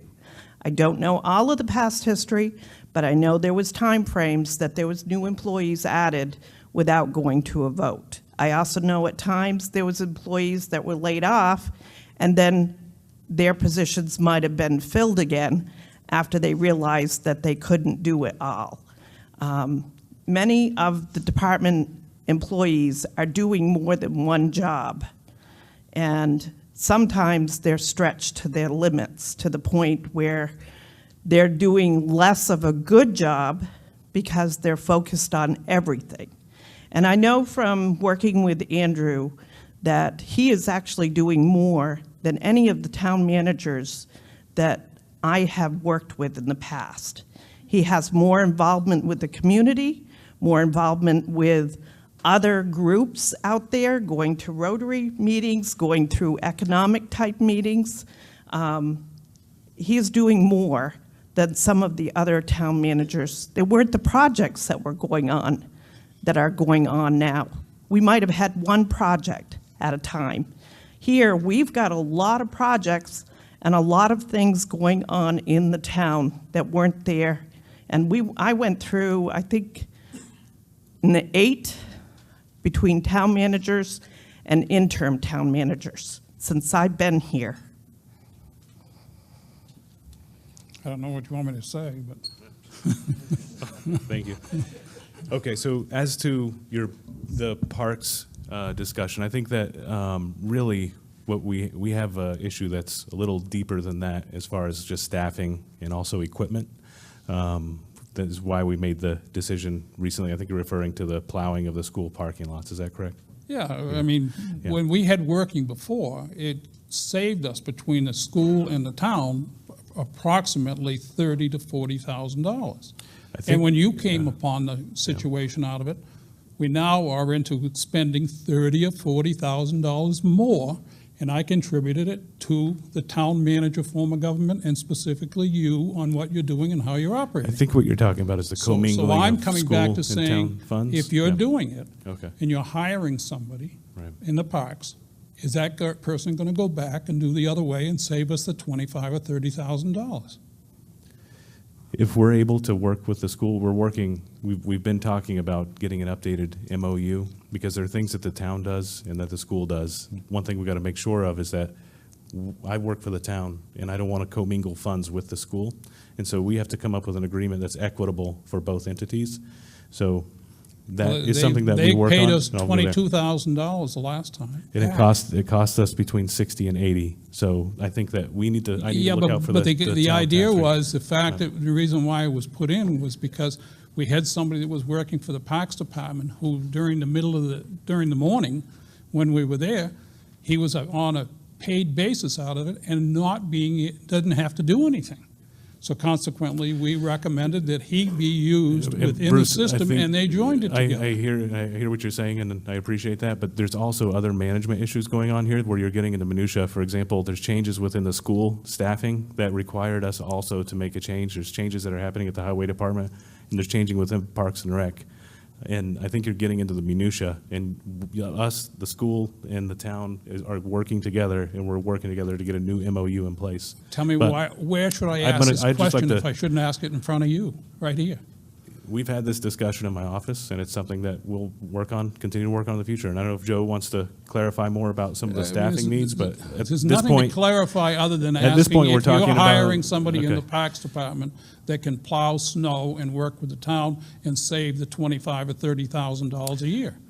Our guy at the Parks Department is training to plow. He's learning to plow. He is plowing, and he's plowing town properties. I think that Joe could probably speak to the need of that more. I don't know if you want to talk about that a bit, or. Yeah. I've been through it, but I'm trying to elaborate on it, that it's still costing us money, and there's appropriate time in dealing with it when you're talking about doing it. And this is when you bring it up. And if you in turn can initiate the thing to save the money, you should be doing it, because what you're initiating and doing at the present time has gone into increasing our cost by $30,000 or $40,000 a year. I don't believe costs have actually changed. They're just maybe moving from the school or from the town to the school. But I'll address your other issue too. There was a question about fire department. We have to make safety calls. And what we find right now, for example, we know the ambulance was out on a call this afternoon in another community. Then there's a backup call. The backup call takes a lot of time to respond to because we have one ambulance at the scene. So if we need to make management decisions in order to address the safety needs, and in this case with the fire department, with Sunday coverage, we didn't actually create a full-time position. What we did was took a half-time position or a part-time and put it to full-time. We also have some retirements coming up, and we need to make sure that as we transition through the retirement that we have a sequence of services. So I've been around a long time, and I'm not convinced the fact that there's ever been a vote to actually be responsible for an ambulance service through the town. I know that we have voted to assist somebody with additional money, but not to be involved with the ambulance service. Bruce, that would be for another article or another time. So, Karen? I know you had a question about the Parks Department. Looking at page 30 of 36 in your budget packet, if you look at the total tax appropriation on the tax rate, in 2017, it was $247,210. In 2018, in the proposed budget, it's $256,931, and that's because the Parks Department budget, as far as the revenues are, they have been increased to match closer to what's actually happening. So what is happening is the revenues are picking up additional expenditures in the Parks Department.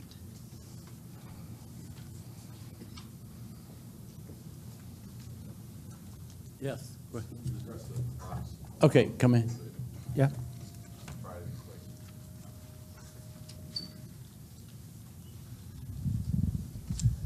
When we stepped away from the plowing of the school last year, it was late November, we had an MOU with the school that had just, what's that? I said I've heard all that before.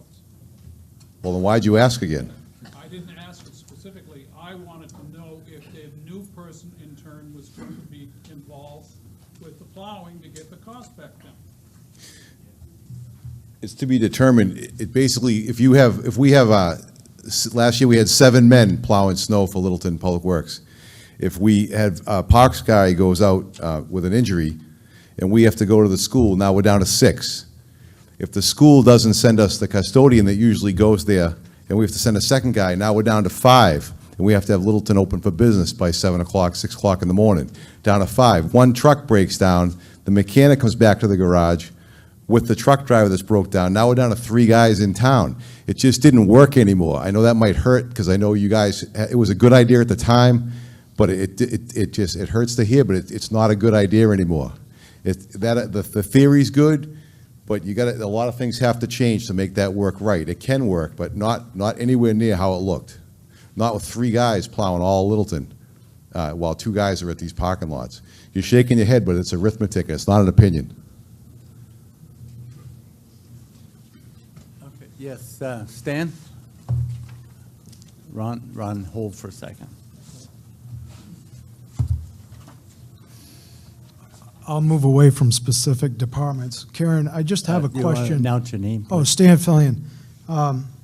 When I look at these to compare apples to apples, wouldn't the default budget be net of the same special revenue funds also? Because it looks like, gee, we're saving $500,000 if we go with the budget versus the default. And I would think that those same items would be pulled out of the default. The default budget is what we did last year, plus or minus any contractual items, safety items, things that the selectmen feel need to be included into that budget.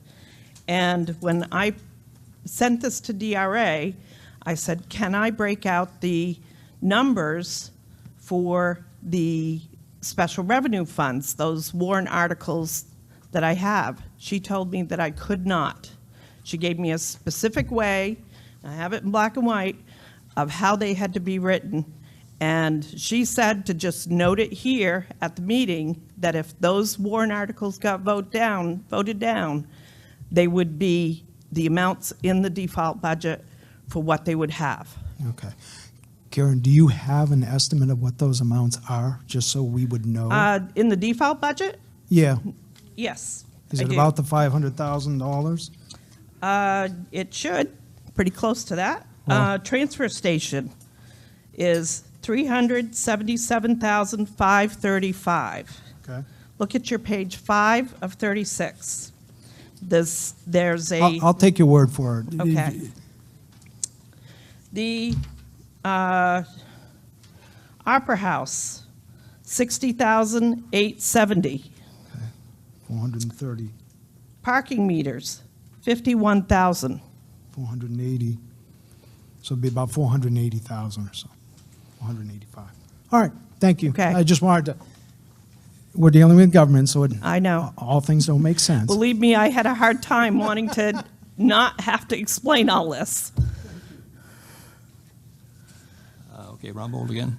I would like to ask about two positions, the health officer salary and the zoning officer salary.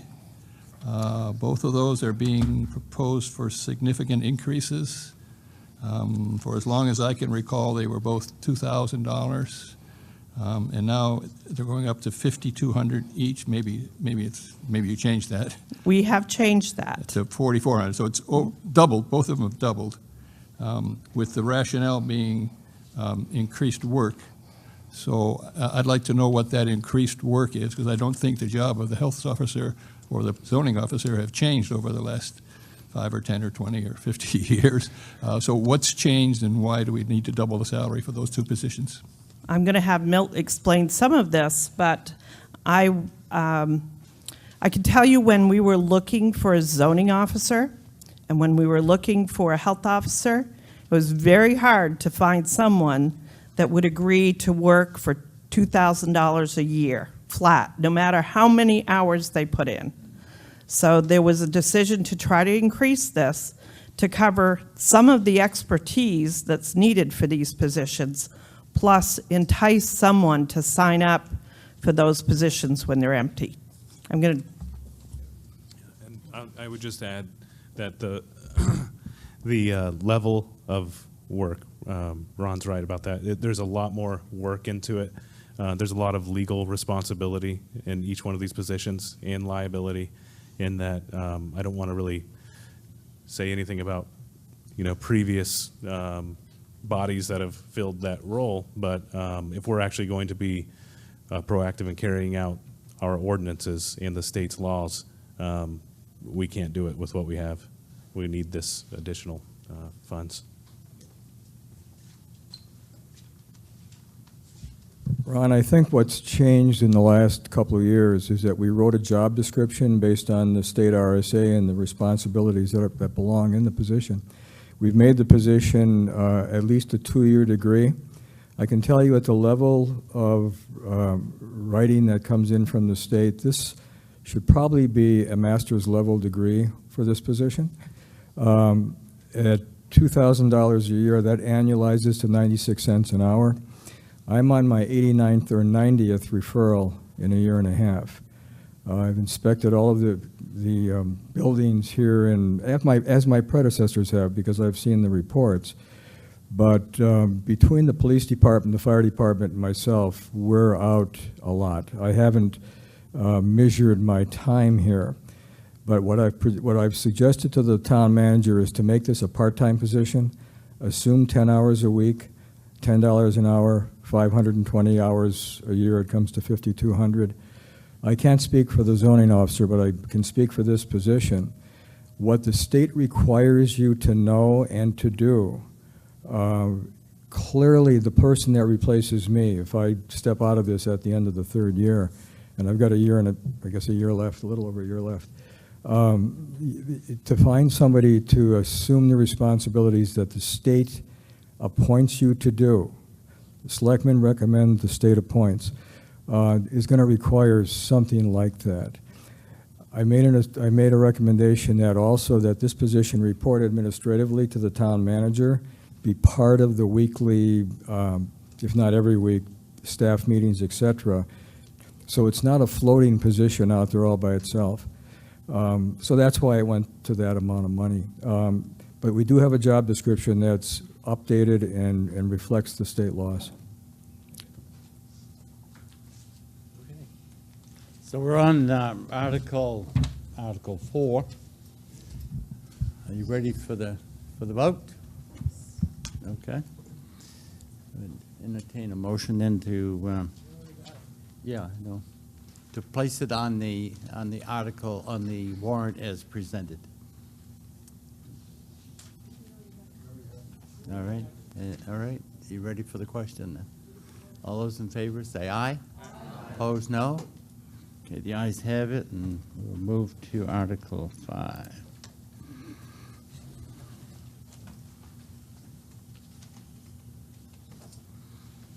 Article 5, Transfer Station Operating Appropriation.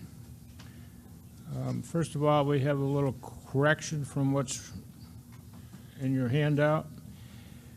The first sentence should read, "To see if the town will vote to raise and appropriate." The sum of $384,937 for the purpose of the transfer station operations, with $278,675 to come from the transfer station special revenue fund. This special article is a special warrant article per RSA 32:3(6) parentheses D and RSA 32:7(5). Estimated tax impact is 0.147 cents per thousand. Recommended by the selectmen, 3-0. Recommended by the budget committee, 6-0. Okay. You want to discuss that, or want somebody to discuss that? You want? I'm sorry, I move this article be placed on the ballot. Okay, do you want to speak on it, or you want somebody to? Or? Okay, so you ready for the question? No?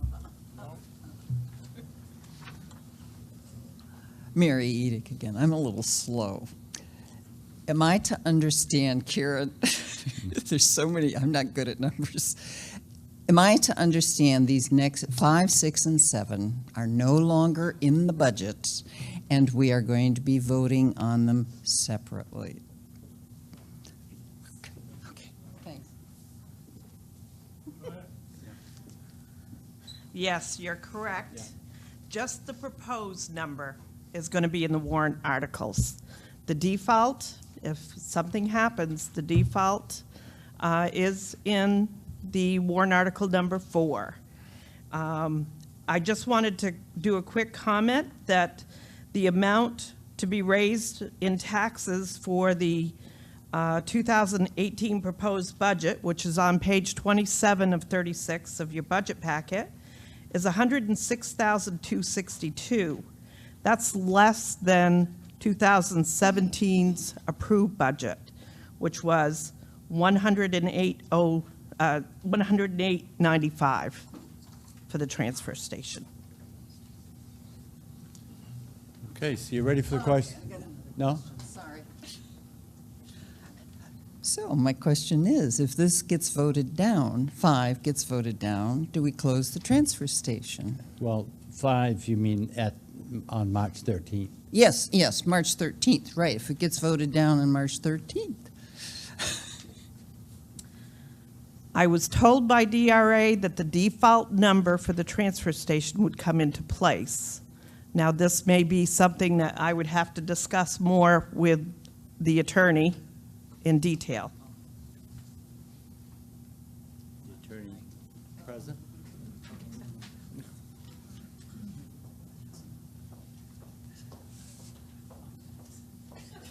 Sorry.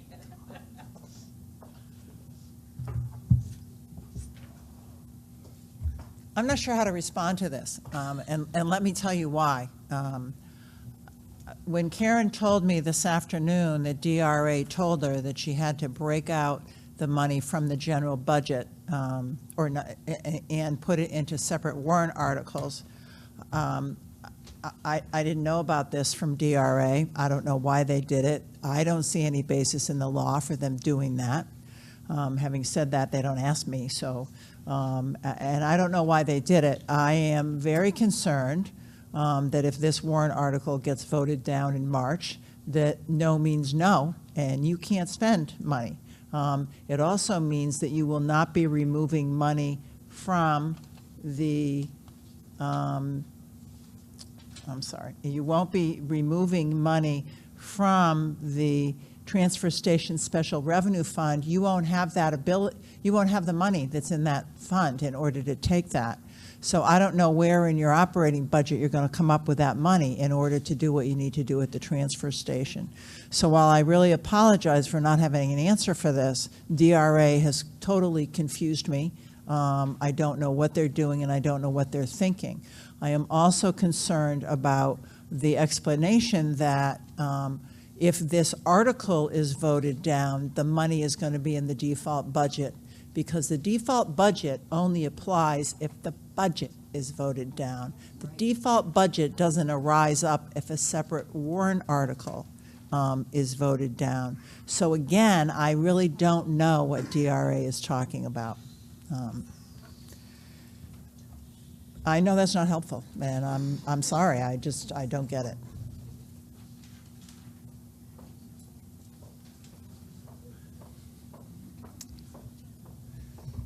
So anyone have another opinion?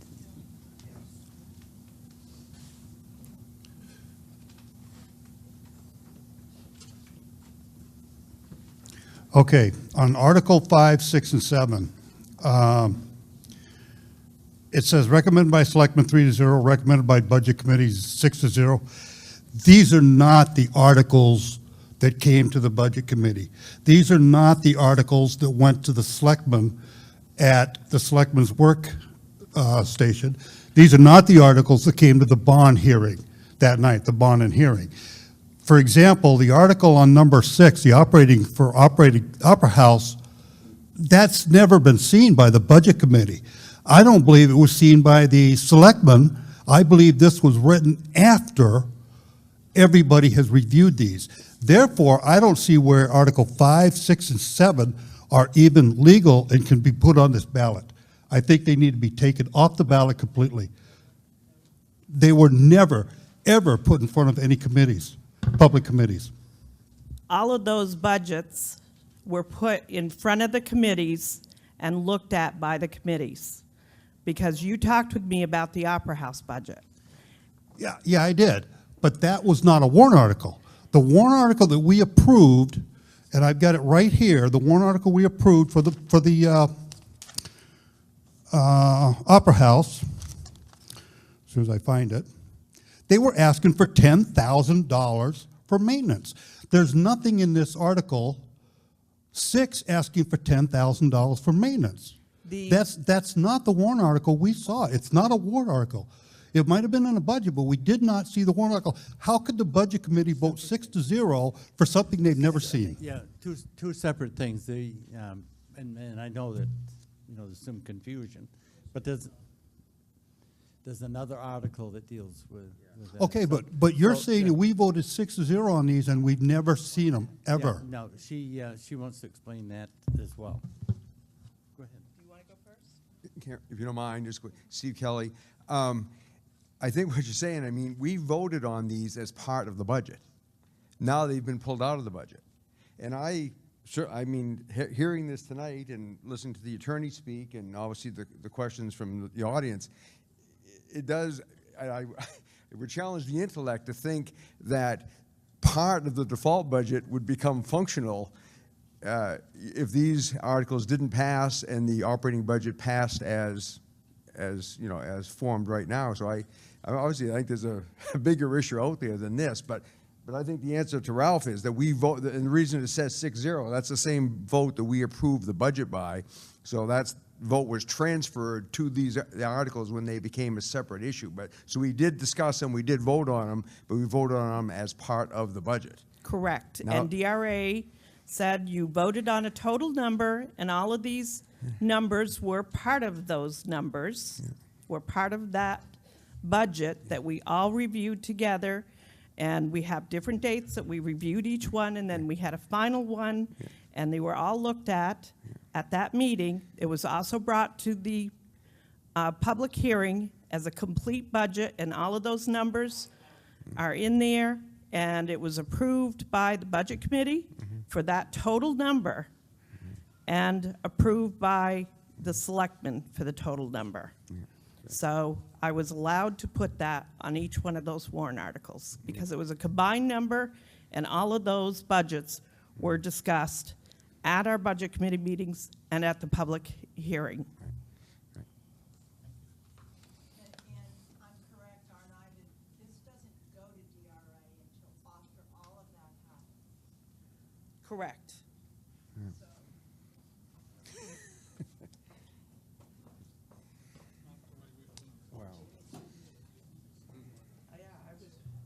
The way the process works is you have your hearings, you do all of your budget setting, you do all of that stuff. Then the warrant is prepared based on that, and then the warrant goes to DRA. And then DRA will say whatever DRA says, but if they come back and say, this is unacceptable the way it is, and like they did with Karen, and you have to break it out into separate warrant articles, you shouldn't have to do it. But the risk is, if you don't do it the way that DRA and the Attorney General's office apparently says you have to do it, they'll disallow the articles. And so you don't get where you have to go. It's a real problem this year. It's raised some issues. I do agree with DRA that in terms of meeting the requirements of the statutes, that all of these are discussed, determined, the amount approved or not approved. That did all happen. The flummox came in when DRA said that it had to be broken out. I sat there and tried to think of ways that we could deal with this, and I think the reality is there isn't a way to deal with it, because at the end of the day, if you change what's done that DRA has already approved, they're likely to not approve it, and then you don't get what you want. But these special revenue funds have been in the budget for years. So, so all of a sudden say, somebody from Concord to bring this up and say you need to move them out. And obviously a lot of voters who either aren't here tonight or don't happen to watch this on television aren't going to really fully understand the impact of what a no vote would be. I mean, it's fine if everybody understands it and everybody votes yes on this who would vote on the budget, but that's not a given. So for clarification, the numbers, the dollar amount, had it appeared in the budget, it would have been exactly the same amount? Okay.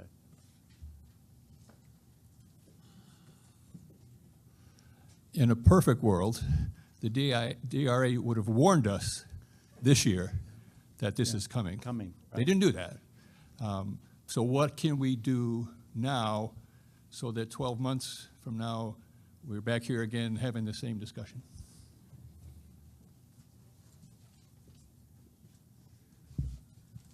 I asked that question. What I was told is we're going to have separate warrant articles next year, but we will be able to have some kind of a number that would represent a default number, or discuss that in some of our meetings.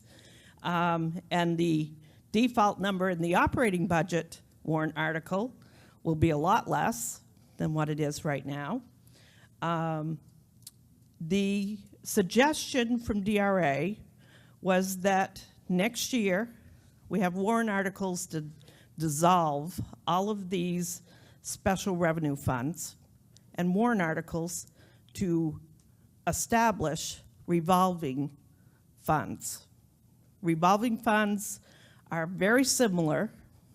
They can be used for a specific purpose, and someone can be appointed to expend from those funds, like the Parks and Recreation Department.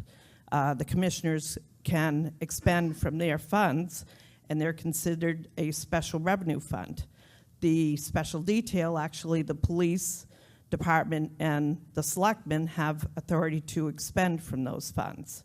So they would end up coming back into the operating budget, but it would probably take 2 years to get there again.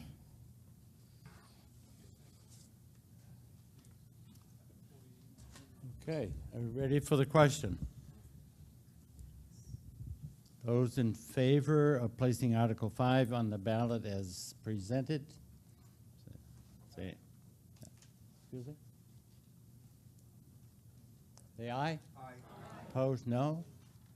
Okay, the ayes have it, so Article 5 goes on the ballot. Article 6.